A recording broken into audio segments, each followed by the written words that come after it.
Olá, tudo bem? Eu sou o Vitor aqui do canal do Investidor e hoje a gente vai tentar descobrir quanto rende R$ 10.000 investindo no BTLG11.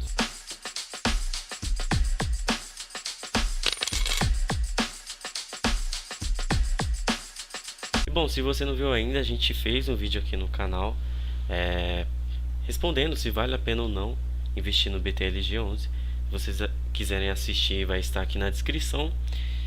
E também lembrando que se você gosta do canal, se você apoia o canal, apoia esse projeto que a gente está começando, não se esqueça de se inscrever aqui embaixo e deixar o seu like, que ajuda bastante ao YouTube recomendar o nosso conteúdo. E também, se ficou alguma dúvida ou quer conversar com a gente um pouquinho sobre os ativos, pode deixar um comentário aí embaixo que a gente vai ter um prazer enorme em te responder. E bom, vamos lá. Primeiro a gente vai falar um pouquinho do BTLG11, né? Alguns fundamentos do fundo imobiliário. Primeira coisa é o seu valor atual de 98,25. A gente tem um dividend yield aqui de quase 8,20%, né? 8,17% aqui, e uma desvalorização nos últimos 12 meses de 10,76%. Quando a gente vê aqui a sua cotação, a gente começou lá com o fundo começando em R$ 50. Ele cresceu bastante, né, com algumas cavidades aqui no intervalo, mas cresceu. E logo após a pandemia ele sofreu bastante, né? Que ele chegou aqui a cair a quase a R$ 76, e depois ele está fazendo o movimento natural de todos os fundos imobiliários, que é essa curva aqui somente indo para o lado, né? E aqui no finalzinho caindo por conta da Selic. Aqui a gente tem algumas outras informações, como o seu preço ou valor patrimonial, que está ajustado, ou seja, esse fundo ele não está nem barato e nem caro. O seu valor em caixa é de 19%. Eu já comentei no vídeo anterior que esse caixa é devido a uma venda recente que o fundo fez, né? E de novo, é importante a gente ter um fundo imobiliário que tenha valor em caixa, justamente para se proteger caso haja algum imprevisto, pare de receber algum aluguel, e também para novos investimentos, né? Então, com caixa maior, o fundo ele consegue sim fazer novos investimentos.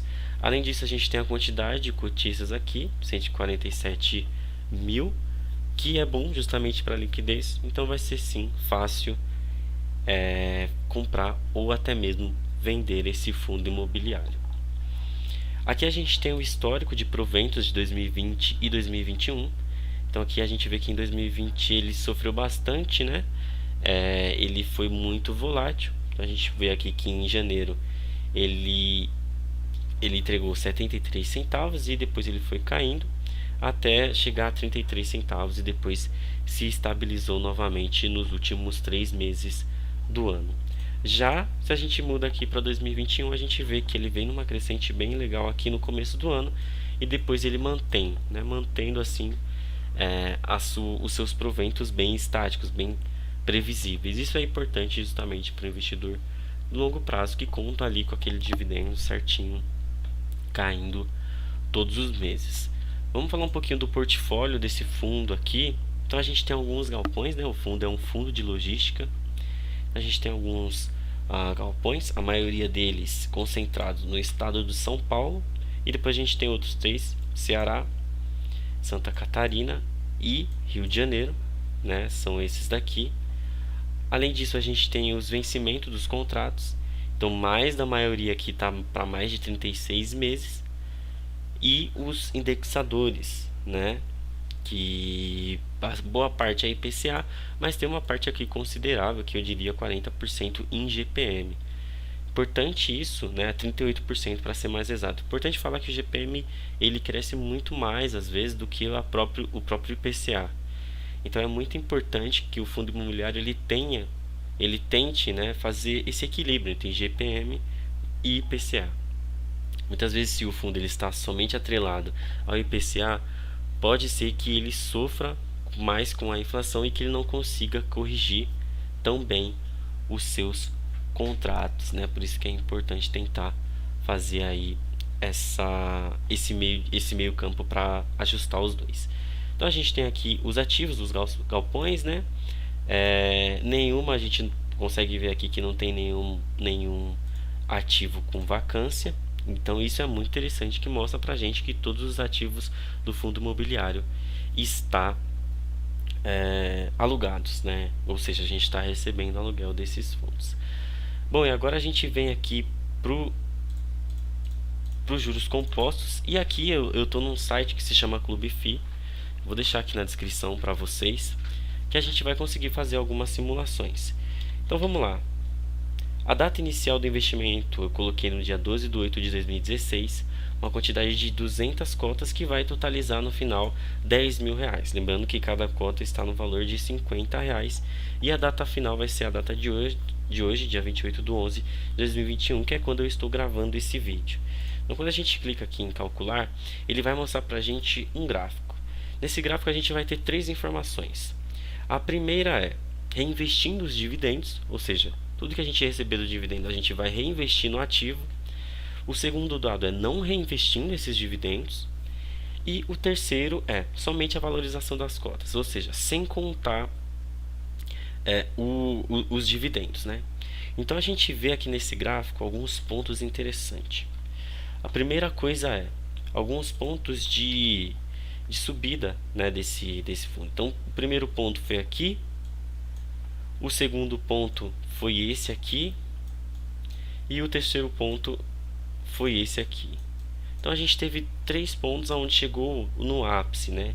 Então no primeiro aqui, no dia 25 de setembro de 2017, ou seja, quase um ano depois, né?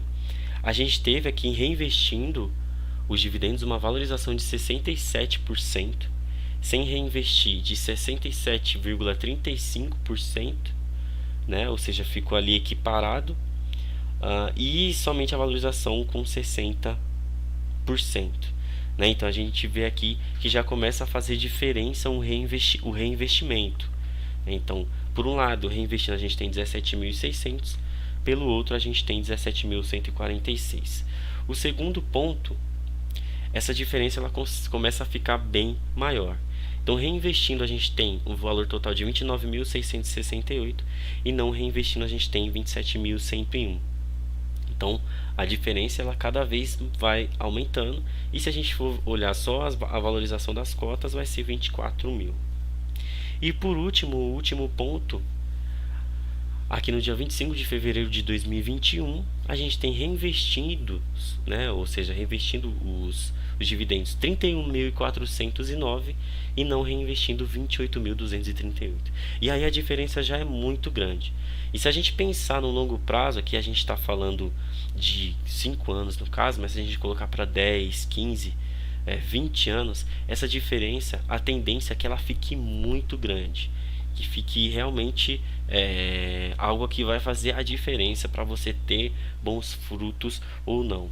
Então, nesse curto período, que são 5 anos aqui, a gente já vê essa diferença, ou seja, por um lado a gente teria R$ 31.409, por outro a gente teria 28.238, a gente já consegue ver como é importante a gente reinvestir os nossos proventos. E aqui vem o final, né? É claro que a gente teve uma queda aqui nos últimos meses, justamente por causa da caída do mercado dos fundos imobiliários, mas aqui a gente tem um resumo total.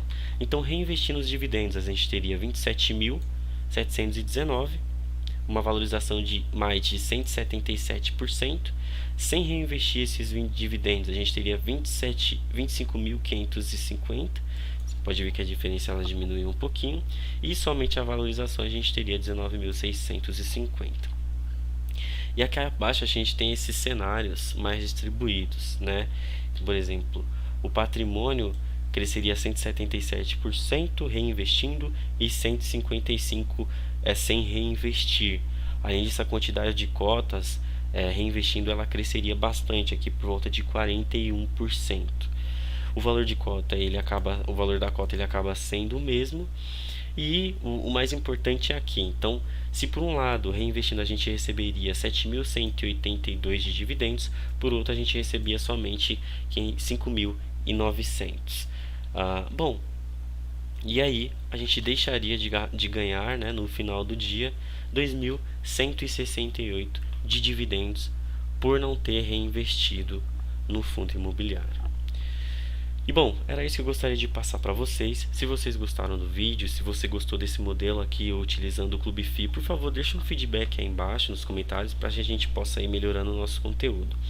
Se você gostou do vídeo, não se esqueça de dar o like aqui pra gente, se inscrever também, que é muito importante para o nosso canal. E eu vou ficando por aqui. Um grande abraço e até a próxima.